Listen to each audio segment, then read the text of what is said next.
This is an Audi S6. Oh no. Oh no, this is a four-door sedan. I thought I told my assistant, no more sedans. Does anybody even care about sedans anymore? Go. Oh yeah.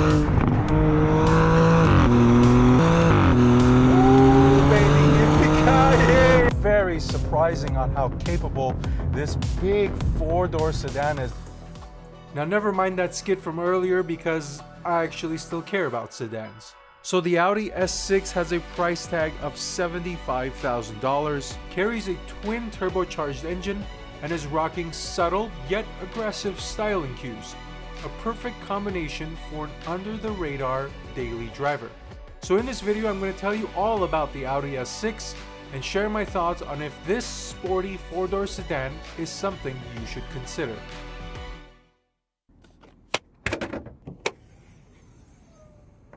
Alright, so let's start off by talking about what makes this the S6, and that is of course the engine. So this is a 3-liter twin turbocharged V6 that produces 444 horsepower and 443 pounds-feet of torque. It's connected to an 8-speed automatic transmission, and it's putting power down via Audi's Quattro all-wheel drive system. 0 to 60 happens in 4.3 to 4.4 seconds, which is quite good considering the power and the size of the S6. Now fuel economy also comes in at 19 in the city, 26 on the highway for a combined average of 22, which again is pretty good considering that this thing has almost 450 horsepower. Next, the suspension, and to my surprise it has an air suspension with specific S-Tune adaptive dampers.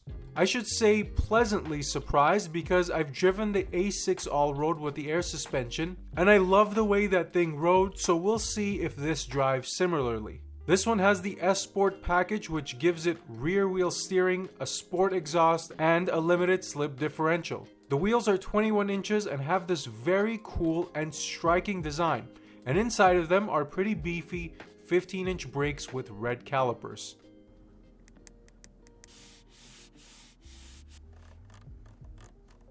Now coming into the interior, I did want to mention that this is the top of the line prestige trim level, and it is also equipped with the first edition package that gives me this cool looking flat bottom steering wheel, additional leather, carbon fiber, and even Alcantara, so it's a really nice looking interior space. As far as the overall size, I'm 5'11". You can see I have plenty of headroom. I also have plenty of legroom. I would imagine somebody several inches taller than I am will also not have any issues sitting in this S6. Now as far as the seat goes, it is a very comfortable seat, nicely cushioned, nice amount of adjustability as well. I have a manual thigh support extension, lumbar support. The side bolsters hold you in okay. They're not the most aggressive and they're not adjustable either, but it does come with heated seats. Now, two disappointing things, and I say disappointing because of the price point.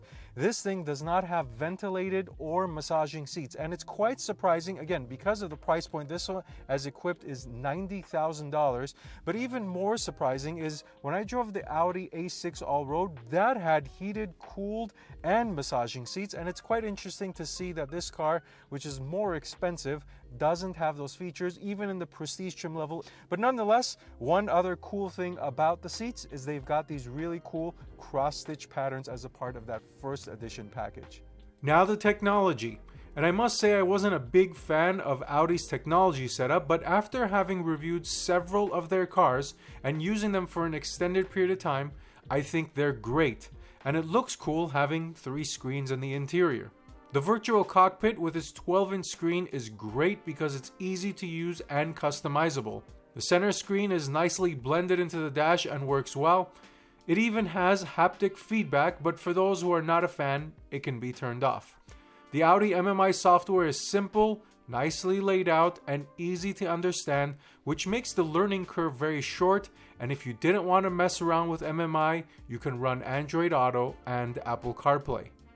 And finally, the third screen is dedicated to the climate control system, which may bother some people, but I like it because it's not a gimmick. Some manufacturers substitute physical buttons for screens and then usability all of a sudden goes down. But not here, because this thing works great functionally, and even though Audi has gone through and simplified and reduced the amount of buttons, I appreciate how they've kept the climate control system dedicated with its own screen as opposed to stuffing it all in the infotainment system. All right, so hopping into the back seats, let's see what's going on back here. So again, at 5'11", sitting behind myself, you can see I have a lot of legroom. Headroom is okay. I would say somebody a couple inches taller than I am will fit in here just fine. But the overall comfort level is great. These seats are nicely cushioned. Size-wise, 3 adults can probably fit in here just fine. Know that there is this little step here in the center that might impede some of the legroom, but they'll fit just fine. Now, as far as some of the amenities, there is a manual sunshade right here, and there's a little LCD screen that controls the 4-zone climate control system, and within this there are controls for heated seats, so these back seats are heated for that additional level of comfort. And you do have charging capabilities back here, 2 USB Type-C ports and a 12-volt outlet. Now this is a really nice size, and as you would expect for a mid-size SUV, but one disappointing thing is that it doesn't have a panoramic roof. I wish it did, as one of my favorite features sitting in the back seats here to look out of and to see the sky, but nonetheless it doesn't have it. Now let's move to the back seats and talk about what's going on over there. The trunk has 13.7 cubic feet of space, and you also have the ability to fold down the rear seats if you needed to store larger items. But even with the rear seats folded up, the S6 has plenty of space. I would say you can fit 2 large pieces of luggage or a baby stroller back here.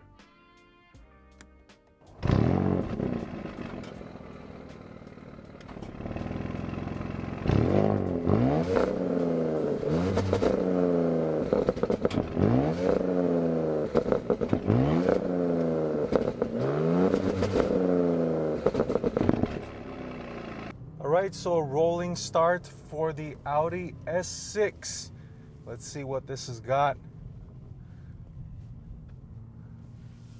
Come to a little bit of a stop here. Go. Oh yeah. Yeah, the exhaust pops on the upshift. Ooh, this is a very capable little car. And by little, I mean mid-size, of course. Wow, wow, wow, wow, wow, wow. This is surprising. Look at this thing go. Man, the weight, considering that, this thing can really dance. Holy wow, what a surprising machine. Downshift was a little slow there, didn't pop.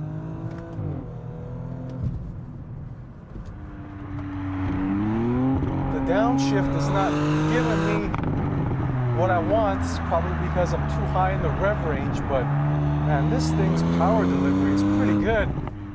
Considering the twin turbo setup, there's a little bit of lag at initial get up and go, but once you're up there, this is, oh wow, that's really fast.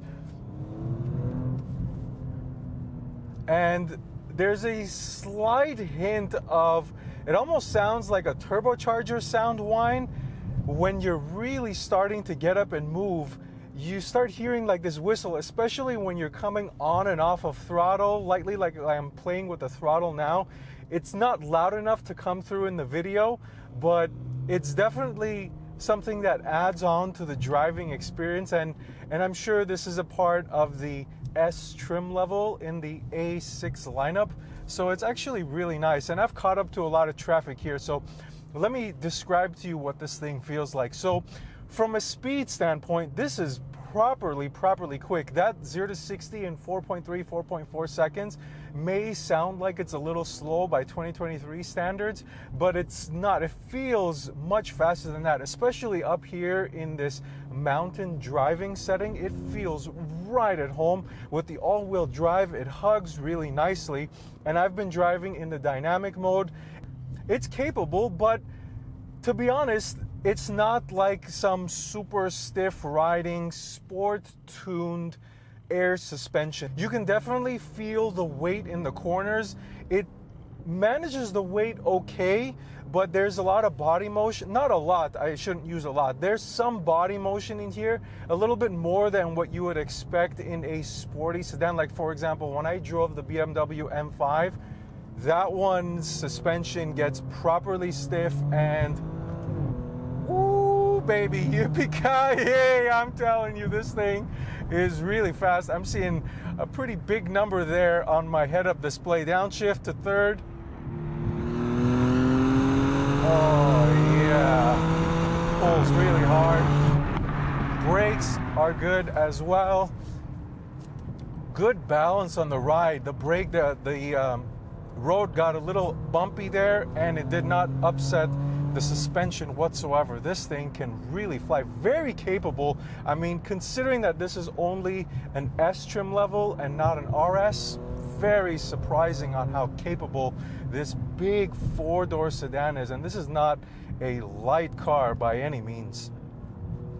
Now, the rest of it, the brake pedal is very good. Nice sporty bite right at the top, and it gives you an ample amount of braking feedback and braking power. Like I said, the suspension, it's not the stiffest riding and it's not the flattest riding suspension. It's definitely tuned more for daily comfort, but it still maintains that sporty stiffness that you're expecting when you're buying a S-level product. Then the transmission, you notice there, it wasn't as quick to react on the downshifts, but it is overall pretty good, and it's nothing major or something to complain about. It is a traditional 8-speed automatic. Now we come to a stop here.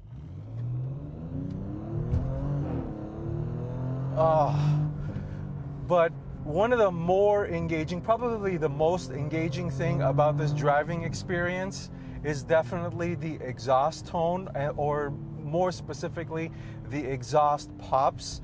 It really adds on to the engagement, whether you're upshifting or downshifting. I'm in second gear now. Let me see if it'll do it if I go down to 1. You listen to that? That was really nice. And on the upshift too, those pops and this really nice sound when you get on the upshift. Oh yeah, downshift. It's really fun, adds on to the engagement. All right, now let me slow it down a little bit and tell you about the daily drivability of this car. So I'm going to put it back in automatic mode and put it in comfort.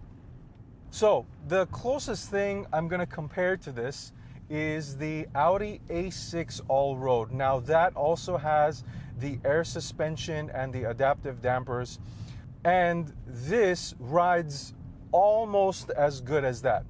And by almost, I give that as a very high praise, because when I drove the Audi A6 all-road, that is one of the best air suspension tuned cars I have ever driven in terms of comfort and daily drivability. It was fantastic. It totally just swept me off my feet, and it made me really like that car a lot when I wasn't really expecting to.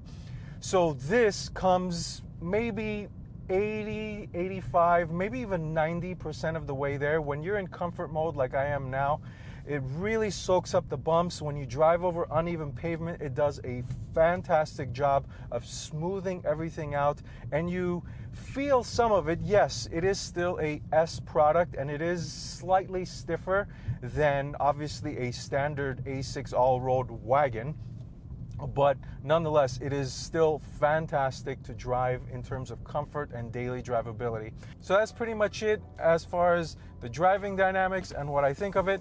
Now let's wrap it up with some final thoughts. So that's the Audi S6. This is a wonderful car and a great under-the-radar yet sporty option in the sedan segment. It does comfort well with the air suspension, and it's decently and even surprisingly sporty, but yet still skewed more towards daily drivability and comfort versus sport.